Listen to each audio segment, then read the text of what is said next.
जय श्री कृष्णा, जय श्री राधे। अर्चना के कृष्ण गुणगान चैनल पर आपका स्वागत है। आज मैं आपको श्री सत्यनारायण व्रत कथा अध्याय 4 सुना रही हूँ। सूत जी ने कहा, वैश्य ने यात्रा आरंभ की और अपने नगर को चला गया। उसने थोड़ी दूर आगे बढ़ने पर दंडी भेषधारी श्री सत्यनारायण भगवान ने उसकी परीक्षा लेने हेतु उससे पूछा, हे वैश्य, तेरी नाव में क्या है? अभिमानी वाणिक हंसता हुआ बोला, हे दंडी, आप क्यों पूछते हो? क्या धन लेने की कामना है? मेरी नाव में तो बेल के पत्ते भरे हैं। वैश्य के ऐसे वचन सुनकर दंडी वेशधारी श्री सत्यनारायण भगवान बोले, तुम्हारा वचन सत्य हो। ऐसा कहकर वे वहां से चले गए और कुछ दूर जाकर समुद्र के तट पर बैठ गए। दंडी महाराज के जाने के पश्चात वैश्य ने नित्य क्रिया से निवृत्त होने के बाद नाव को ऊंची उठी देखकर अचंभा किया तथा नाव में बेल पत्ते आदि देखकर मूर्छित हो जमीन पर गिर पड़ा। मूर्छा खुलने पर अति शोक करने लगा। तब उसके दामाद ने कहा कि आप शोक न करें, वो दंडी महाराज का श्राप है, अतः हमें उनकी शरण में चलना चाहिए, वही हमारे दुखों का अंत करेंगे।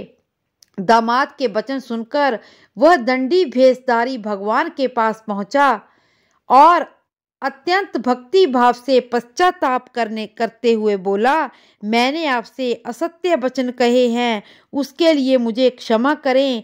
ऐसा कहकर वो शोकातुर होकर रोने लगा। तब दंडी भगवान बोले, हे वाणिक, मेरी आज्ञा से ही बार बार तुझे कष्ट प्राप्त हुआ है। तू मेरी पूजा से विमुख हुआ है। तथा वैश्य ने कहा, हे भगवान, आपकी माया को ब्रह्मा आदि देवता भी नहीं जान पाते, तो मैं मूर्ख भला कैसे जान सकता हूँ। आप प्रसन्न हो जाइए, मैं अपनी क्षमता अनुसार आपकी पूजा करूँगा। मेरी रक्षा कीजिए, मेरी नौका को पहले के समान धन से परिपूर्ण कर दीजिए।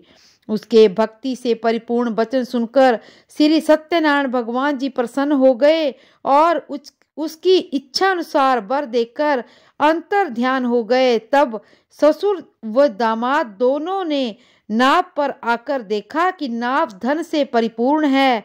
फिर वह विधि विधान से भगवान श्री सत्यनारायण का पूजन कर साथियों सहित अपने नगर को चला गया। तब वह अपने नगर के निकट पहुंचा। तब उसने एक दूत को अपने घर भेजा। दूत ने साधु नामक वैश्य के घर जाकर उसकी पत्नी को नमस्कार किया और कहा, आपके पति आपके जवाता सहित इस नगर के समीप आ रहे हैं। लीलावती और उसकी कन्या कलावती उस समय भगवान सत्यनारायण का पूजन कर रही थी। दूत का वचन सुनकर साधु की पत्नी ने बड़े हर्ष के साथ श्री सत्यनारायण भगवान का पूजन पूर्ण किया और अपनी पुत्री से कहा, मैं अपने पति के दर्शन को जाती हूँ, तू पूजन पूर्ण करके शीघ्र आ जाना। परंतु कलावती पूजन प्रसाद छोड़कर अपने पति के दर्शन के लिए चली गई। पूजन एवं प्रसाद की अवज्ञा के कारण भगवान सत्यनारायण ने रुष्ट होकर उसके पति को नाव सहित पानी में डुबो दिया। कलावती अपने पति को न पाकर जमीन पर गिर पड़ी। नौका को डूबा हुआ देखकर तथा कन्या को रोती हुई देखकर साधु नामक वैश्य द्रवित हो बोला, हे प्रभो, मुझसे या मेरे परिवार से अज्ञातवश जो अपराध हुआ है उसे क्षमा करें। उसके ऐसे वचन सुनकर सत्यदेव भगवान प्रसन्न हो गए। आकाशवाणी हुई, हे वैश्य, तेरी पुत्री मेरा प्रसाद छोड़कर आई है, इसलिए उसका पति अदृश्य हुआ है। यदि वह घर जाकर प्रसाद ग्रहण करके लौटे तो इसका पति अवश्य मिलेगा। आकाशवाणी सुनकर कलावती ने घर पहुंचकर प्रसाद ग्रहण किया और फिर आकर अपने पति को पूर्ण रूप से पाकर वो अत्यंत प्रसन्न हुई तथा अपने पति के दर्शन किए। तत्पश्चात साधु वैश्य ने वहीं बंधु बांधवों सहित सत्यदेव का विधि पूर्वक पूजन किया तथा इस लोक के सभी प्रकार के सुख भोग कर अंत में मोक्ष को प्राप्त हुआ।